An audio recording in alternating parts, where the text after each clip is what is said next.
জাহান্নাম তো দেখুনি, একসঙ্গে 17 রকমের আযাব জাহান্নামে এক একজন পুরুষ আর মেয়ের উপরে চাপানো হবে। 17 রকমের আযাব একসঙ্গে।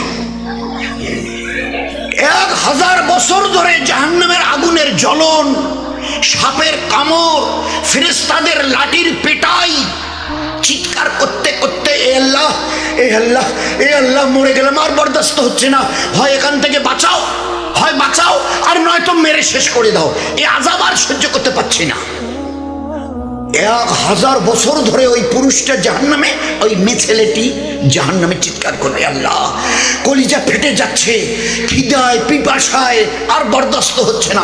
1000 বছর চিৎকারের পরে আল্লাহ ফেরেশতাকে বলবে, আল্লাহ তো দয়ালু, ফেরেশতাকে বলবে যাও যাও, আমার ওই বান্দা বান্দিরা 1000 বছর ধরে চিৎকার করছে, আল্লাহ মরে গেলাম, আল্লাহ হয় একটু কিছু খাওয়াও, একটু কিছু পানি দাও, পান করবার জন্য কলিটা পর্যন্ত কলিজা ফেটে যাচ্ছে, হয় এখান থেকে বের করো, বাঁচিয়ে দাও, আর নয়তো আমাদের মৌত দিয়ে শেষ করো।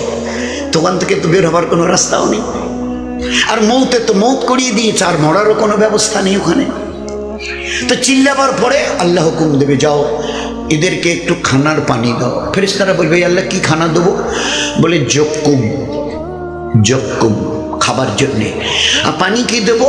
বলে হামিমাও ও গাসা খাও।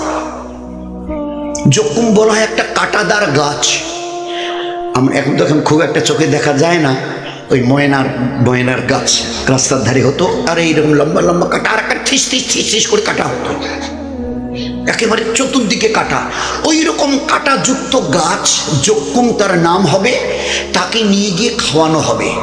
তো ওটা যখন ফেরেশতারা খাইয়ে দেবে, চতুর্দিকে কাটা থই থই করছে, তো গলার মাঝখানে গিয়ে আটকে যাবে, না গিলতে পারবে, না অক করে ফেলে দিতে পারবে, না ঢোক গিলতে পারবে, না ফেলতে পারবে, গলার মাঝখানে গিয়ে পেট আর মুখের বাইরে আটকে যাবে গলায়।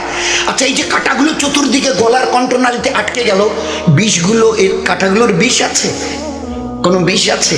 দয়ার নবী শুনিয়েছেন, এই কাটাগুলোর একটা কাটা হাতে নিয়ে কেউ যদি দুনিয়ার একটা জমিনের উপরে একটু দাগ দেয়, চিহ্ন দেয়, দাগ, একটা কাটার মাথা দিয়ে যদি একটু দাগ দেয়, তো গোটা দুনিয়া বিষে জ্বলে যাবে, গোটা দুনিয়া ওই বিষের চোটে জ্বলে যাবে। তো একটা কাটার আসরের মধ্যে যদি ওই বিষ থাকে, তো শত সহস্র কাটা যখন চতুর্দিকে আটকে যাবে, কি অবস্থা হবে? চিৎকার আরো বেড়ে যাবে, আল্লাহ পানি পানি। আল্লাহ বলবে হামিমা ও গাসা। হামিমা মানে জাহান্নামের আগুনে পানিকে এত ফোটাও যে এর তাপ যেন 1 মাইল দূরে থাকতে ওর কলিজায় গিয়ে পড়ে।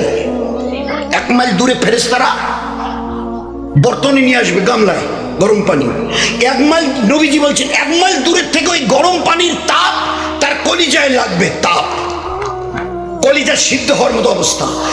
2 গাসা জাহান্নামীদের ঘায়ের রক্ত মিশ্রিত পচা দুর্গন্ধযুক্ত পুঁজ, এটাকেও জাহান্নামের আগুনে গরম করে নিয়ে আসা হবে। ঠান্ডা মাথায় চিন্তা করি দোস্ত, ওদিন যেন দেখতে না হয়।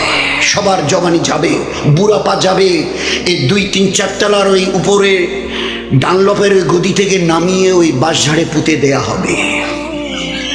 ওদিন আসছে নয়, আসছেই। ट्राई टू रिमेंबर, वो दिन आ रहा है, याद रखना, वो दिन आ रहा है।